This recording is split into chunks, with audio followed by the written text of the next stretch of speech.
Hello সবাইকে। তো রীতিমধ্যে সবাই দেখে নিয়েছো আমরা গেছিলাম দীঘা। তো এটা ছিল আমার বিয়ের পর ফার্স্ট ট্রিপ, যেখানে আমরা সবাই মিলে গেছিলাম, মানে ফুল টিম। যেখানে ছিল দুটো কাপল অ্যান্ড এক দল ব্যাচেলর।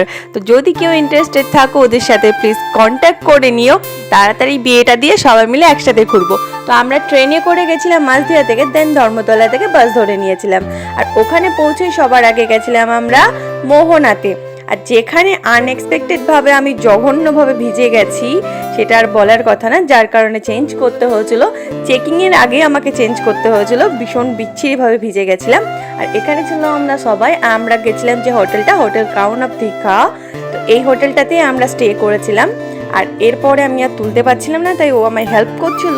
তারপরে আমি দেখাচ্ছি আমাদের রুমটা। এটা যদিও আমার রুম ছিল না, এটা ছিল অন্তরাদের রুম।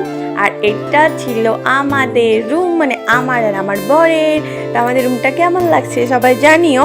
আর যেহেতু রেডি হতে পারিনি, তো এবার একটু রেডি হওয়া যাক। ফাইনালি আমি রেডি হয়ে গেছি, এবার আমরা বেরিয়ে পড়েছি একটু ঘুরতে। তো আমি আর অন্তরা যাচ্ছিলাম প্রথমের দিকে, আর আমাদের বডিগার্ডগুলো আমাদের ফলো করতে করতে আসছিল।